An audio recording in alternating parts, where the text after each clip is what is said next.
ആകാശവാണി കൊച്ചി നിലയം അവതരിപ്പിക്കുന്നു ആത്മസഖി ആകാശവാണി.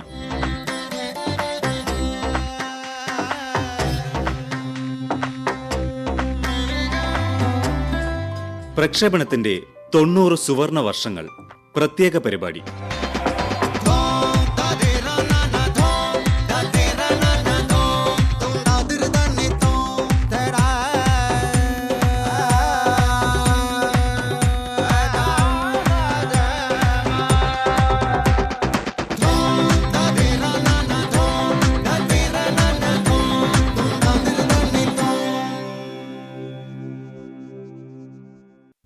ശ്രോതാക്കളെ, ആത്മസഖി ആകാശവാണിയിൽ ഇന്ന് നമ്മോടൊപ്പമുള്ളത് ഡോക്ടർ ഉഷ കിരണാണ്, റിട്ടയേർഡ് ഡെപ്യൂട്ടി ഡയറക്ടർ എഡ്യൂക്കേഷൻ. നമസ്കാരം മാം. നമസ്കാരം. ആകാശവാണിയുടെ 90-ാം വാർഷികം ആചരിക്കുന്ന ഒരു സമയമാണ്. അപ്പോഴാണ് നമ്മൾ ആകാശവാണിയെ സ്നേഹിക്കുന്ന ആളുകളെ പങ്കെടുപ്പിച്ചുകൊണ്ട് ഈ പരിപാടി അവതരിപ്പിക്കുന്നത്. കുട്ടിക്കാലത്ത് എപ്പോഴാണ് ആദ്യമായിട്ട് റേഡിയോ കേട്ടത്, ഓർമ്മയുണ്ടോ? തീർച്ചയായും. ഞാനൊരു 3-4 വയസ്സ് ആ സമയത്താണല്ലോ നമ്മുടെ ഓർമ്മ തുടങ്ങുന്നത്. ആ കാലം തുടങ്ങി വീട്ടിൽ റേഡിയോ ഉണ്ടായിരുന്നു. അന്ന് വലിയൊരു പെട്ടിയാണ്. ആ പെട്ടി 3 കാലുള്ള ഒരു വലിയ മേശ, അതിൻ്റെ പുറത്താണ് വെച്ചേക്കുന്നത്. നമുക്ക് കൈയൊന്നും എത്തില്ല. അതിൻ്റെ ചോട്ടിൽ നിന്നിട്ട് മേലോട്ട് നോക്കിയിട്ടാണ് ഇത് കേൾക്കുന്നത്. ഇതിൻ്റെ ദൂരെ നിന്നാൽ കേൾക്കും എന്നുള്ളതൊന്നും വലിയ നിശ്ചയമൊന്നുമില്ല. എപ്പോഴും അതിൻ്റെ ചോട്ടിൽ ഇങ്ങനെ കറങ്ങും, അതിൻ്റെ കാല് പിടിച്ചുകൊണ്ട്. അങ്ങനെയായിരുന്നു. എൻ്റെ അച്ഛൻ വയർലെസ് ലൈസൻസ് ഇൻസ്പെക്ടറായിരുന്നു. അതായത് റേഡിയോ ലൈസൻസ് ഇൻസ്പെക്ടർ. വർഷങ്ങളോളം ലൈസൻസ് അടക്കാത്തവരെയൊക്കെ കണ്ടെത്തി ലിസ്റ്റൊക്കെ ആക്കി അവർക്ക് നോട്ടീസ് അയക്കുന്നത്. പിന്നീട് പോസ്റ്റ് മാസ്റ്ററായി, ഹെഡ് പോസ്റ്റ് മാസ്റ്ററായിട്ട് റിട്ടയർ ചെയ്ത. അമ്മ പിന്നെ ഡാൻസ്, പിന്നെ തയ്യൽ ടീച്ചറും കൂടിയായിരുന്നു. രണ്ടുപേരും മരിച്ചുപോയി. റേഡിയോ ഞങ്ങളുടെ കുടുംബത്തിൽ അതിൻ്റെ ജോലിയും ഒക്കെ തന്നെ ഞങ്ങൾക്ക് നല്ല നിശ്ചയമായിരുന്നു. അപ്പൊ റേഡിയോ ആയിട്ട് അച്ഛനും ഒരു ബന്ധമുണ്ട് അല്ലേ? ആ സമയത്ത് ഇപ്പൊ അച്ഛൻ ആ ജോലിയൊക്കെ ചെയ്തോണ്ടിരുന്നപ്പം അച്ഛൻ റേഡിയോ കേൾക്കുമായിരുന്നു? അച്ഛൻ കേൾക്കുമായിരുന്നു. അങ്ങനെ അച്ഛനൊരു പൊതുപ്രവർത്തകനായതുകൊണ്ട് വീട്ടിൽ അങ്ങനെ അധികം നേരം ഇരിക്കുന്ന ശീലമില്ല. പക്ഷെ ഉള്ളപ്പം റേഡിയോ നല്ലോണം കേൾക്കും. അപ്പോൾ അച്ഛൻ മൂളിയിരുന്നൊരു പാട്ട് ഓർമ്മയുണ്ടോ? താരാട്ടാണ് അധികം പാടാറ്. അപ്പം അതിൽ ഓർമ്മയിൽ നിൽക്കുന്ന ഒരു പാട്ട് ഏതാന്ന് പറയാമോ? സിനിമാ ഗാനം പറയാം. ഉണരുണരു ഉണ്ണിപ്പൂക്കളെ, ആ പാട്ട്. ആ സിനിമയും കണ്ടിട്ടുണ്ടായി. അതുകൊണ്ട് അത് നല്ലോണം മനസ്സിൽ നിന്നിട്ടുണ്ട്. അമ്മ പിന്നെ ഇങ്ങനെ പാടുമായിരുന്നു ആ വരികള്. അതുകൊണ്ട് ആ പാട്ട് എസ് ജാനകി പാടിയ ആ പാട്ട് നല്ലോണം മനസ്സിൽ ഉണ്ട്, ചെറുപ്പത്തിലുള്ളത്. അത് കഴിഞ്ഞിട്ട് പിന്നെ നമ്മൾ സ്കൂൾ കാലഘട്ടത്തിൽ റേഡിയോ കേൾക്കുമ്പോൾ എപ്പോഴും ശ്രദ്ധിച്ചിരുന്നത് പാട്ടുകളാണോ, അതോ മറ്റെന്തെങ്കിലും? പാട്ടുകളാണ് മെയിനായിട്ട്. മറ്റു പരിപാടികളൊക്കെ ശ്രദ്ധിച്ചിരുന്നു, അത്ര അങ്ങനെ മനസ്സിൽ കൊണ്ടു നടക്കാൻ മാത്രമായിട്ടില്ല. പക്ഷെ നാടകങ്ങൾ ചേച്ചിമാരൊക്കെ കൂടെ വട്ടത്തിലിരുന്നിട്ട് നാടകങ്ങൾ, അന്ന് മിണ്ടാൻ പാടില്ല, മിണ്ടാതെ അടുത്തിരുന്നോളണം, അങ്ങനെ നാടകങ്ങൾ ശ്രദ്ധിച്ചിട്ടുണ്ട്. പിന്നെ ചലച്ചിത്ര ശബ്ദരേഖ, അത് ആഴ്ചയിൽ 1 വരുമെങ്കിലും എല്ലാവരും അതിൻ്റെ ചുറ്റും കൂടി ഇരിക്കും. അങ്ങനെ പിന്നെ തിയേറ്റർ അടുത്തായതുകൊണ്ട് ഞങ്ങൾ ഇടയ്ക്കിടയ്ക്ക് സിനിമക്ക് പോകും. ആ സിനിമാ പാട്ട് റേഡിയോയിൽ കേൾക്കുമ്പോൾ അതിൻ്റെ ഒരു സന്തോഷം ഉണ്ടായിരുന്നു. അന്ന് ഇതെങ്ങനെ ഇതിലോട്ട് വന്നു എന്നുള്ളതൊക്കെ അതിശയമായിരുന്നു. അപ്പോൾ അത് പറഞ്ഞപ്പോഴാ മാമിൻ്റെ ജന്മസ്ഥലം, സ്കൂള് ഒക്കെ എവിടെയാണ്? കണ്ണൂർ ജില്ലയിലാണ് ജന്മസ്ഥലം. അവിടെ പഴയങ്ങാടി എന്ന് പറയുന്ന സ്ഥലത്ത് മാടായി തന്നെ സ്കൂളിൽ. ഒരു കിലോമീറ്ററേ ഉള്ളൂ മാടായിപ്പാറക്ക്. ഇപ്പോഴും ഞാൻ പോകാറുണ്ട്, എപ്പോഴും പോകും നാട്ടിൽ. ശരി. അപ്പൊ സ്കൂളിൽ മാടായിലായിരുന്നു? മാടായി ഹൈസ്കൂളിൽ 10 വരെ. ശരി. അത് കഴിഞ്ഞ് നമ്മൾ കോളേജിലേക്ക് എത്താണ്? അത് കഴിഞ്ഞ് കോളേജിലേക്ക് ബ്രണ്ണൻ കോളേജ് തലശ്ശേരി. വളരെ പ്രശസ്തമായിട്ട്. തീർച്ചയായും വലിയ വലിയ പ്രഗത്ഭരൊക്കെ പഠിച്ച കോളേജാണ്. BSc ഫൈനൽ ഇയർ വരെ അവിടെ പഠിച്ചു. പിന്നീട് യൂണിവേഴ്സിറ്റിയിലേക്ക് വന്നു. ആ കാലഘട്ടം എനിക്ക് റേഡിയോ ഇല്ലാതിരുന്ന ഒരു കാലഘട്ടം. ഹോസ്റ്റലിൽ അതിനുള്ള സൗകര്യങ്ങളൊന്നുമില്ല. അവിടെ ഹൗസ് കീപ്പർമാരുണ്ട് 2 പേര്, 2 വിങ്ങായിട്ടാണ്. അവർ വന്നിട്ട് ഓൺ ചെയ്ത് വല്ലപ്പോഴും ഓൺ ചെയ്ത് അപ്പോഴും മാത്രം കേൾക്കും. അവർ മിക്കവാറും നമുക്ക് വാർത്തകളാണ് വെച്ച് തരുന്നത്, അല്ലാതെ ഒന്നും കേൾക്കാൻ നിവൃത്തിയില്ല. ചിലപ്പോൾ മാത്രം സിനിമാ ഗാനങ്ങൾ കിട്ടും. മാത്രമല്ല അന്ന് നമ്മൾ കൂടുതലും പഠനത്തിലാണ് ശ്രദ്ധ കേന്ദ്രീകരിക്കുന്നത്. അപ്പം അതിനുശേഷം പിന്നീട് എപ്പോഴാണ് റേഡിയോ കുറച്ചും കൂടി ഇതായിട്ട് കേൾക്കാൻ തുടങ്ങിയത്? അത് കഴിഞ്ഞ് പിന്നെ MSc ആണ് യൂണിവേഴ്സിറ്റി പഠിക്കുന്നത്. യൂണിവേഴ്സിറ്റി പഠിച്ചു കഴിഞ്ഞാൽ പിന്നെ ഉടനെ തന്നെ ജോലി കിട്ടി. എവിടെയായിരുന്നു ആദ്യത്തെ ആദ്യം റിസൾട്ട് വരുന്നത് വരെ ഒരു ഹൈസ്കൂളിൽ ക്ലർക്കായിട്ട് ജോലി ചെയ്തു, PSCയിൽ. അതൊരു രസകരമായ സ്ഥലമായിരുന്നു. ഞാൻ പഠിച്ച സ്കൂള്, എന്നെ പഠിപ്പിച്ച അധ്യാപകര്, എൻ്റെ കുഞ്ഞമ്മ, കൊച്ചച്ഛൻ, അവരൊക്കെ അവിടെ അധ്യാപകരായി, അവരൊക്കെ എന്നെ പഠിപ്പിച്ച അധ്യാപകരായിരിക്കവേ അവരുടെ കീഴിൽ ഹൈസ്കൂൾ ക്ലർക്കായിട്ട്. ഞാൻ ക്ലറിക്കൽ ജോലിയൊന്നും കാര്യമായിട്ട് പഠിച്ചില്ല. കുട്ടികളൂടെ കളിക്കും, അവർക്ക് ശാസ്ത്ര പ്രോജക്റ്റൊക്കെ ചെയ്തു കൊടുക്കും. ഇതൊക്കെയായിരുന്നു അന്നത്തെ കാര്യങ്ങൾ. അപ്പോഴൊക്കെ റേഡിയോ കേട്ടിരുന്നു? റേഡിയോ തീർച്ചയായും കേട്ടിരുന്നു. പക്ഷേ കണ്ടിന്യൂസ് ആയിട്ട് റേഡിയോ പിന്നീട് കേൾക്കുന്നത് ജോലി സ്ഥലത്ത്. ടേപ്പ് റിക്കാർഡർ വിത്ത് റേഡിയോ രണ്ടും കൂടി ചേർന്നിട്ടുണ്ടായിരുന്നു. ആ സമയത്ത് കാസറ്റ് ഇടുന്ന കാസറ്റ് ഇടുന്ന ടേപ്പ് റിക്കാർഡർ, അതിൽ റേഡിയോ കൂടി ഉണ്ട്. അപ്പൊ റേഡിയോ നമുക്കായിട്ട് വെച്ച് തരും. ശരി. എൻ്റെ വീട്ടിൽ റേഡിയോ ഒരിക്കലും ഓഫ് ചെയ്യാറില്ല, അന്നും ഇന്നും. അത്രമാത്രം റേഡിയോ കേട്ടിരുന്ന ആളുകളാണ്. അത്രമാത്രം കേട്ടിരുന്നു. ഇപ്പം ഞങ്ങൾ ഹസ്ബൻഡ് ഞാൻ തന്നെ ഉള്ളൂ, എങ്കിലും ഫുൾ ടൈം റേഡിയോ കേൾക്കും. അപ്പോൾ കൊച്ചി ആകാശവാണി എന്ന് തുടങ്ങിയാണ് കേൾക്കാൻ തുടങ്ങിയത്? കൊച്ചി ആകാശവാണി കൊച്ചിയിൽ വന്ന് 86 തുടങ്ങിയിട്ട്, കല്യാണം കഴിഞ്ഞ് നേരെ ഇങ്ങോട്ട് വന്ന് അന്ന് തുടങ്ങി ആകാശവാണി ഞങ്ങളുടെ കൂടെ തന്നെയുണ്ട്. ഭർത്താവ് സയൻറ്റിസ്റ്റായിട്ട് റിട്ടയർ ചെയ്താണ്. ഞങ്ങൾ രണ്ടാളും ഒന്നിച്ച് ജോലി ചെയ്തായിരുന്നു CPCRAയിലെ കാസർഗോഡ്. ഹൈസ്കൂൾ ക്ലർക്കായിട്ട് കുറച്ച് കാലം ഇരുന്നിട്ടുള്ളൂ, റിസൾട്ട് വരുന്നവരെ. റിസൾട്ട് വന്ന ഉടനെ CPCRAയിലേക്ക് അപേക്ഷിച്ചു. അവിടെ റിസർച്ച് അസിസ്റ്റൻ്റായിട്ട് ജോലി കിട്ടി. പിന്നെ അവിടെയായിരുന്നു. അപ്പോൾ ഇതിനിടയിൽ വിവാഹം. അപ്പോൾ ആ സമയത്ത് കേട്ടൊരു പാട്ട് അല്ലെങ്കിൽ ഓർമ്മയിൽ നിൽക്കുന്ന ഒരു പാട്ട് ഏതാണ്? ഞങ്ങളുടേത് ലവ് മാരേജ് ആയിരുന്നു. ഞങ്ങളെ വിവാഹം എങ്ങനെയെന്ന് പറഞ്ഞ ഒരു ഇന്റർകാസ്റ്റ് ഇന്റർലിംഗ്വൽ, ഭാഷ വേറെയായിരുന്നു. Inter state marriage. Tamil Nadu border കഴിഞ്ഞിട്ട് അപ്പുറത്താണ്. അതുകൊണ്ട് ഒരു തമിഴെന്ന് പറയാൻ പറ്റില്ല. മദർ ടങ് ഒക്കെ മലയാളമാണ്, പക്ഷെ എഴുതാനും വായിക്കാനും പഠിച്ചിട്ടില്ല മലയാളം. തമിഴാണ് പഠിച്ചത്. അപ്പോൾ ഞങ്ങളെ ഇഷ്ടപ്പെട്ട വിവാഹം ചെയ്തത് കൊണ്ട് തന്നെ ഞങ്ങൾക്ക് ഇഷ്ടമുള്ള പാട്ടുകൾ ഉണ്ടായിരുന്നു. ആള് കുറച്ച് പാടുകയും ചെയ്യുമായിരുന്നു. അപ്പോൾ അന്ന് ഓർത്തിരിക്കുന്ന പാട്ട് ആഷാഢം മയങ്ങി നിൻ മുകിൽ വേണിയിൽ, ആ പാട്ട്. അത് ഞങ്ങൾക്കും ഇഷ്ടപ്പെട്ട പാട്ടാണ്. സത്യവാൻ സാവിത്രിയിലായിരുന്നു ആ പാട്ട്. കമൽഹാസന്റെ പാട്ട്. അതെ, മിക്കവാറും കമൽഹാസന്റെ പാട്ടൊക്കെ ഇഷ്ടപ്പെട്ടു രണ്ടുപേരും. പിന്നെ കുഞ്ഞുങ്ങൾ 2 പേരാണ് ഉള്ളത്. മൂത്തയാള് മോളാണ് രോഹിണി, രണ്ടാമത്തെ ആള് മോനാണ് സിദ്ധാർത്ഥ്.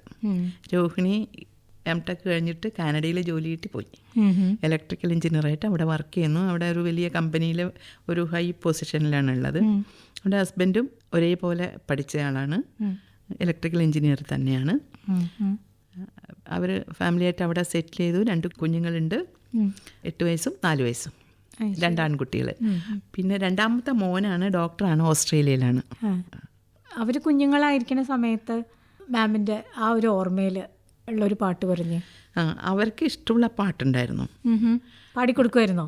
പാടിക്കൊടുക്കും. അച്ഛൻ നല്ലപോലെ പാടും. അതുകൊണ്ട് അച്ഛനാണ് മിക്കവാറും പാടുന്നത്, ഞാനും പാടായികയില്ല. അച്ഛനില്ലാത്തപ്പോൾ പാടണമല്ലോ. അവൾക്കിഷ്ടം അല്ലിയിളം പൂവോ ഇല്ലിമുളം തേനോ, അവൾക്ക് കൃഷ്ണേന്ദ്രൻ പാടിയത്. അത് അവൾക്കിഷ്ടമായിരുന്നു. ഉറങ്ങണമെങ്കിൽ ആ പാട്ട് പാടണം. താരാട്ട് പാടി തട്ടി തട്ടി ഉറങ്ങും. പലർക്കും ഇഷ്ടമുള്ള ഒരു താരാട്ട് പാട്ട് കൂടിയാണ്. നല്ല പാട്ടാണ്.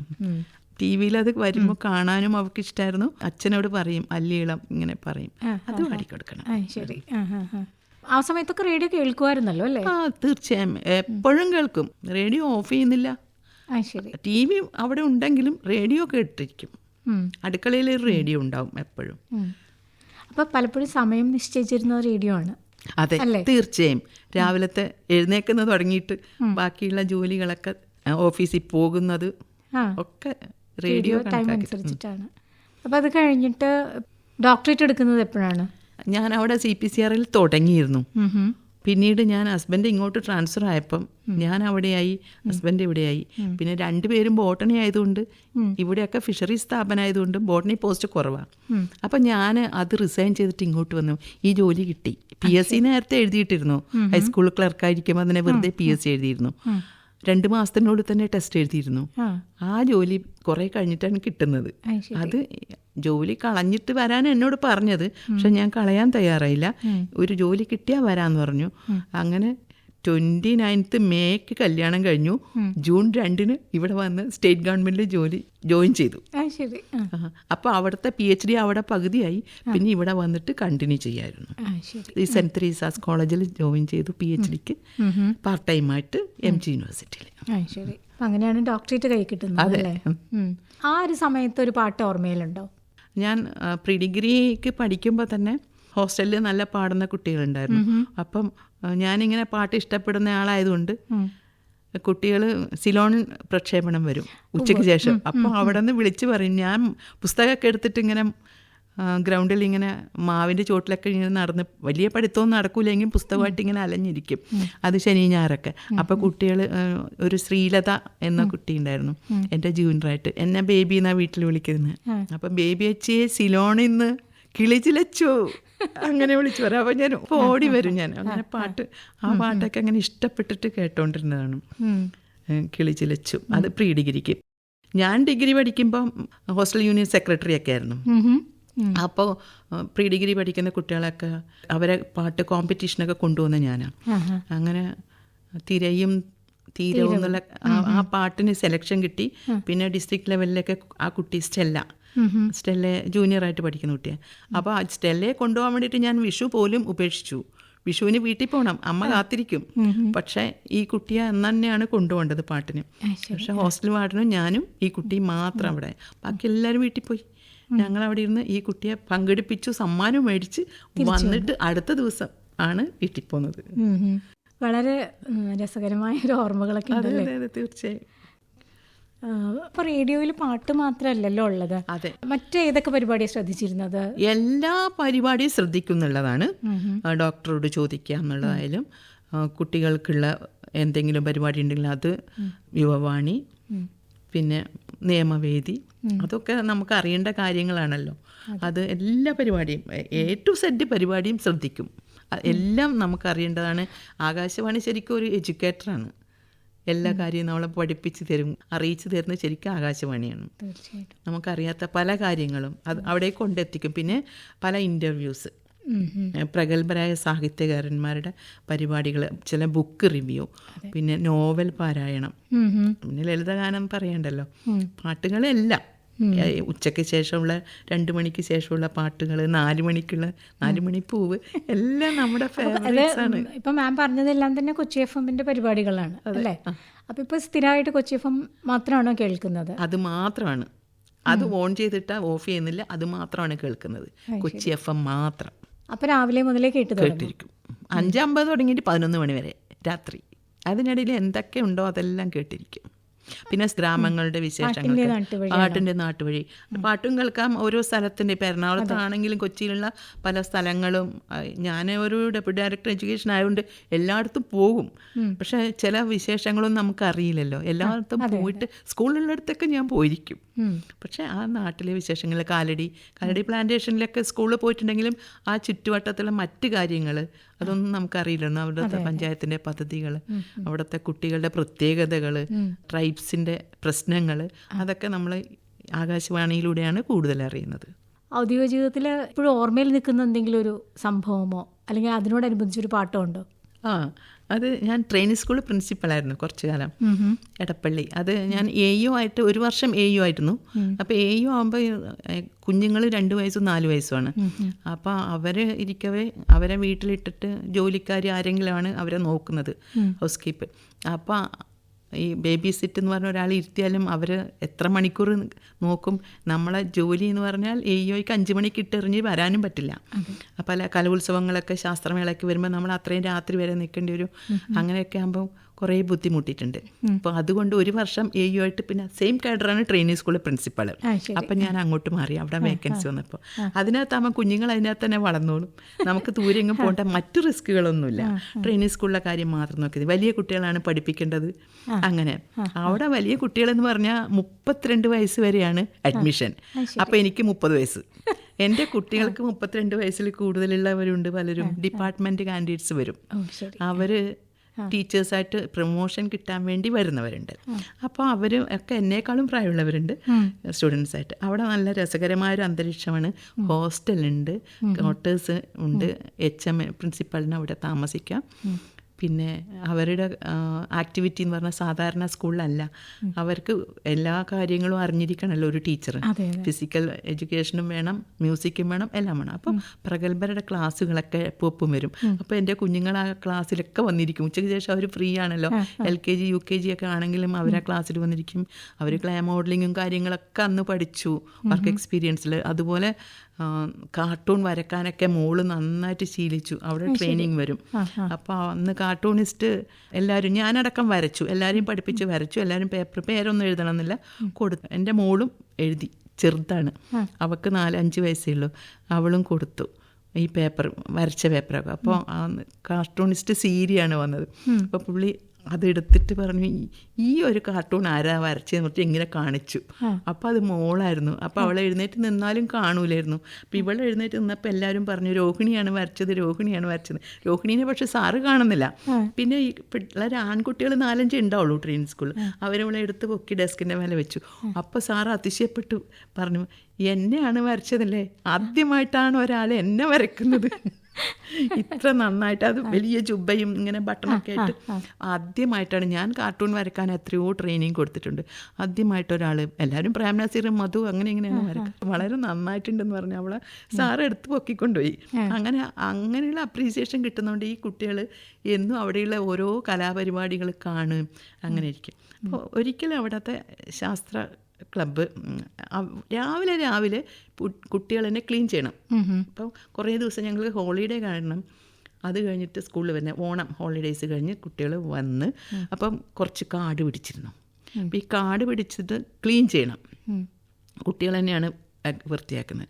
അപ്പോൾ അവർക്ക് അതും കൂടി ആ തൊഴിൽ പരിശീലനം കൂടി വേണം.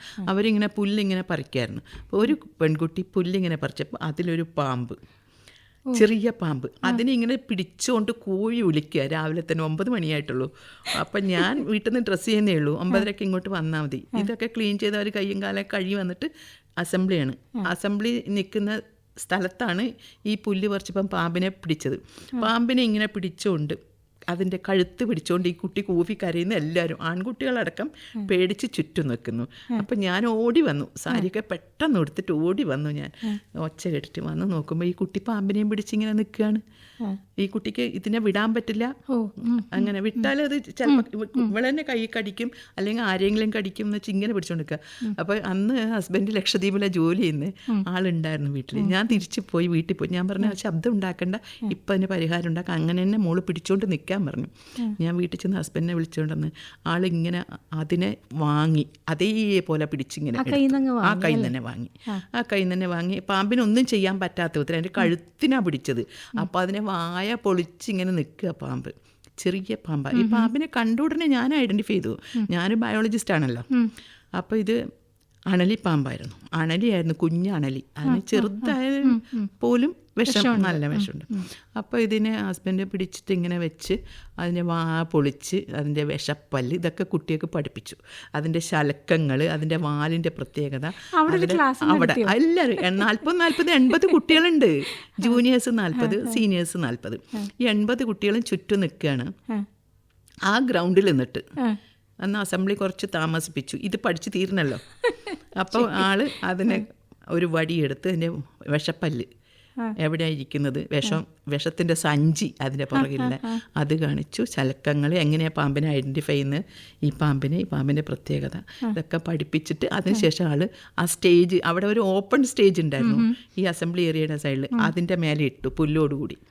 എന്നിട്ട് പാമ്പിന് ശ്വാസം മുട്ടിയിട്ട് പിന്നെ അനങ്ങാനൊന്നും വയ്യ, അതിന് ചത്തില്ല. അതിങ്ങനെ അതിനെ കുറേ നേരം നിർത്തിക്കണ്ടല്ലോ. പാമ്പിനെ കൊല്ലുന്നത് പാപമാണ്, ഭൂമിയുടെ അവകാശികളാണ് പാമ്പ്. പക്ഷേ കുട്ടികൾ പേടിക്കും. മാത്രമല്ല അടുത്ത ദിവസം ആ ഗ്രൗണ്ടിൽ അവർ വന്ന് നിൽക്കേണ്ടതാണ്.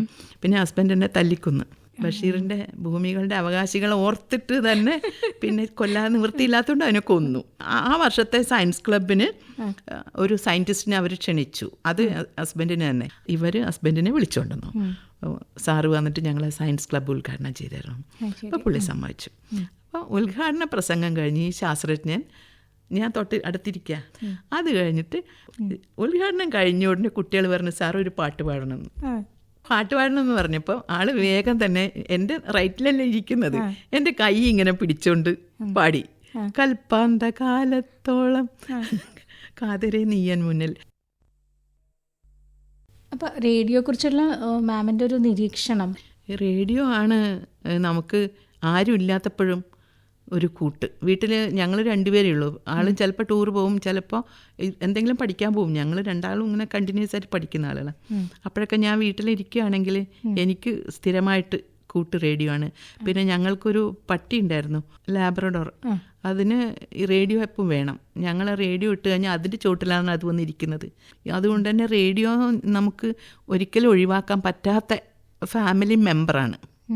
കാരണം റേഡിയോ ഇല്ലാണ്ട് നമുക്ക് ആവേയില്ല.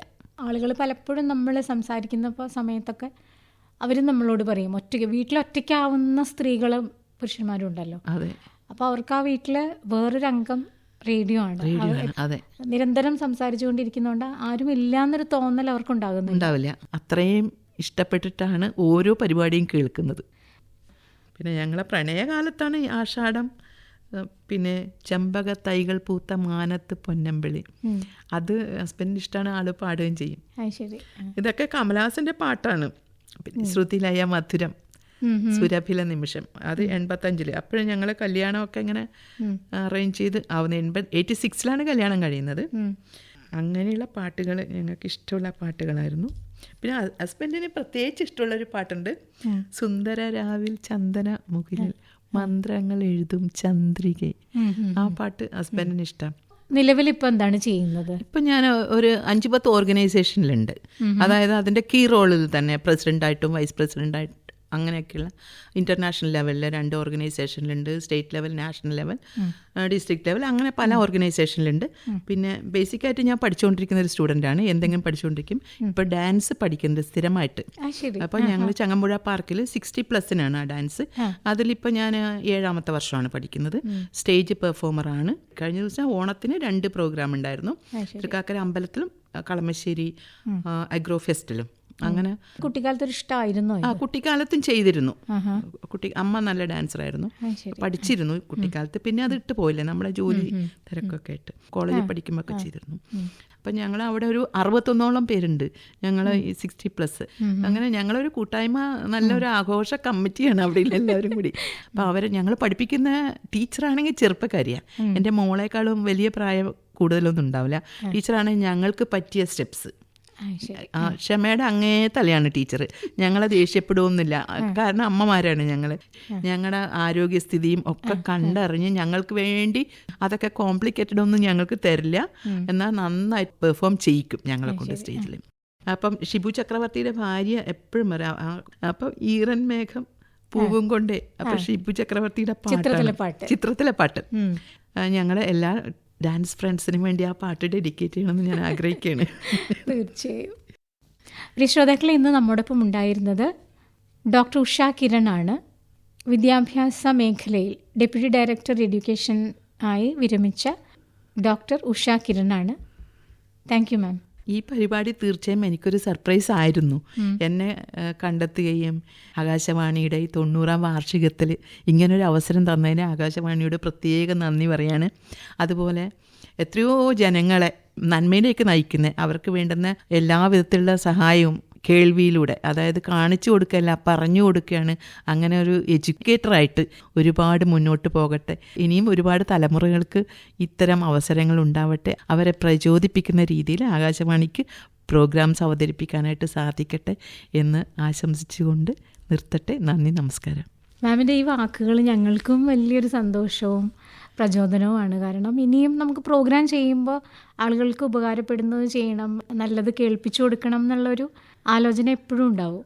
അപ്പം എന്തായാലും മാം ഈ പരിപാടിയിൽ പങ്കെടുത്തതിന് വളരെയധികം നന്ദി പറയുന്നു.